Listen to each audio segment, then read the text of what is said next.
So, hi and welcome to my channel. I am Sarah of Horror. I review movies, TV shows, and other things I find interesting on my channel. So, yes, today I will be talking about a movie. It's not a horror film, but it is a film that is being talked about a lot this day. Today I recorded some gameplays or Halloween gameplays for my Magic the Gathering channel over at Pay the One MTG. Check that out if you're into magic. That is why I look like this.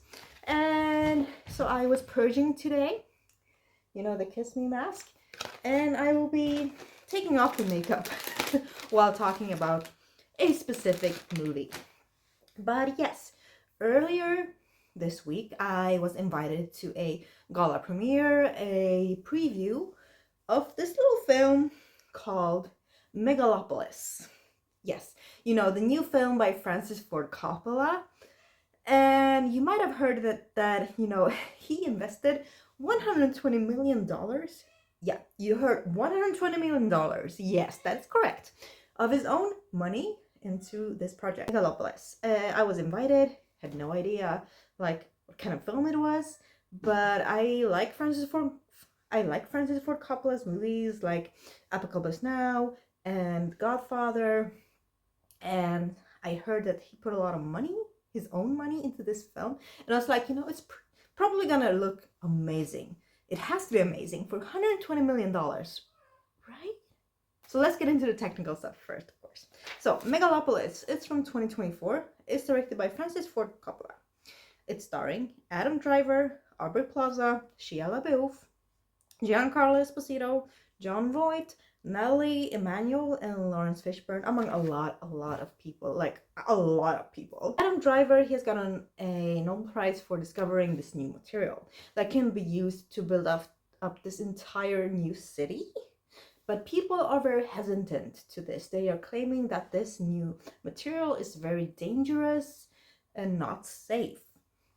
So yeah, there becomes like a resistance of people against him, and he just wants to build this new city based off this material. You know, when I went into this film like not really knowing a lot, I was just expecting the film to be like gorgeous. Like for $120 million, I expect the film to be impeccable. Like the look has to be just so stunning. I want to just look at the film and be like, I've never seen this thing before. That's amazing. And I can honestly say that for $120 million, I was just expecting a little bit more, you know? Some scenes were gorgeous. Don't get me wrong about that. There were absolutely scenes that were breathtaking, but then there were scenes that were not breathtaking. I was just questioning, like, $120 million? Like, did the actors get the most out of money, or what was going on here? Also, the film, like, a lot of things is going on in the film, but not a lot of things are being said. If you kind of understand what I mean. Like, you can say a lot of things, but the meaning of those things, there's no meaning. Like, that is basically this film. It falls very flat because the story is really not that good. It's just not well thought, or like, I don't know. It feels like Coppola just went into this with all his, not all his money. He probably had a lot more money, but some of his money. And he was like, I'm gonna make such a beautiful film. Like, who cares what the film is about, right? People are gonna see this and be like, oh my god, it's so beautiful.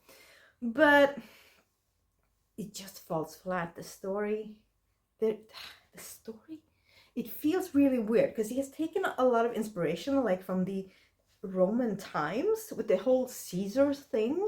He even has built, like, you know, Caesar becomes this kind of anti-hero or something, and people are out to get him because of this new technology he's discovered, this new material. So he's taken like kind of the Rome aesthetic or the Rome thinking and characters and put it into kind of like a futuristic kind of vibe, because people have like QR codes, so it's definitely like being presented in the present for sure. And also people are talking in this really weird way, like it's a Shakespeare kind of film or theater, except for our Aubrey Plaza. She was the only one who talked normal in this film, and it kind of fitted her character. But otherwise, like everyone was talking like really weirdly. I kind of understood what he was going for, but it does not work. It's not working at all in this film. It's just so sad to see how much potential was in this film, and then it became this. It like there was just so much wrong with this film, and not enough that was being made correctly. And also there were like characters in this film that were not used to their fully potential. Like they could have used a lot of the characters for the kind of like rebellious upbringing, which kind of comes later, and that would have worked so well, like so well. But those characters kind of just got like shoved to the side and not used at all. And it felt like the characters that were kind of being spotlighted on were kind of not that interesting. Like the best character and the most interesting one was Aubrey Plaza for sure, because she was like the only one who really kind of spoke normal, which fitted her character. And she was very interesting, and she kind of stole every scene she was in, honestly. And you know, I'm not saying this because you know I love Aubrey Plaza. I do. I'm such a fan. But I was just instantly, whenever she was in a scene, I was like, okay, not trying to look at this as an Aubrey Plaza fan, but I'm drawn to her every scene. What are the other characters doing? What is happening? She was most definitely the most interesting one. And I'm so sad to see that she was like in this film, but yeah, so she was definitely one of the highlights in this film. There were just so many lows in this film. As I said, one, the dialogue, horrendous. Like, I like I kind of understand what he was going for, but it wasn't working at all. And secondly, just a lot of things that were being introduced with the home time thing were just not utilized at all. Like things that were supposed to have a meaning to the film ended up not having a meaning at all. So me and my friends, we were like discussing this film for 4 hours. We went to a bar directly after this film and discussed this film 4 hours straight. And yeah, we were like, but things that should have had a meaning, that were introduced like right in the beginning, ended up having no meaning at all. And we're like, why were they even introduced in this film? Like, this film was just such a letdown that I don't know why. I honestly, it makes me question, like, if I would have had that amount of money, like how could I make a film look for $120 million? I'm not even talking about the aesthetics, whatever. I'm talking about the most important thing in any film, the story. Like honestly, the story, the script is the most important thing. And I think a lot of people like forget that. A lot of people will think about, well, how does the film look? And I'm saying like the story, the screenplay is still the heart of the film. It's still the most important thing. And I felt just in this film, in Megalopolis, that was kind of forgotten. And I was just very sad to see that. Because, I don't know. You know, I've seen some couple of films. And this, I was expecting more, I guess. I was just not expecting this. And I have to say that, I mean, Aubrey Plaza was definitely the best thing in this film. And it's not any other, like, actor's fault, because they were probably, like, directed by Coppola to act in a certain way, which is understandable. So, honestly, I'm not blaming any characters at all, or any actors at all. But yeah, I just felt that a lot of characters were underutilized that should have been utilized more. The story was lacking.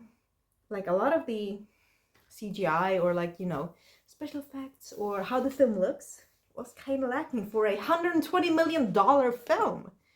Ugh, I'm sorry, I'm getting just, I don't know, worked up about this because like $120 million, that's like so much. I will never see that amount of money in my lifetime ever. Like that is so much money. I can't, my brain can't handle how much money that is. Like if we think about it, like I made my Bunny Manslaughter, that feature film for $5,000. And to me, I'm like, wow, $5,000. That's a lot. But in the film industry, that's like a fart. That's like nothing. It's like so I can't even fathom how much $120 million is to make a movie. Like, what would I do? I mean, I probably know exactly what I would do.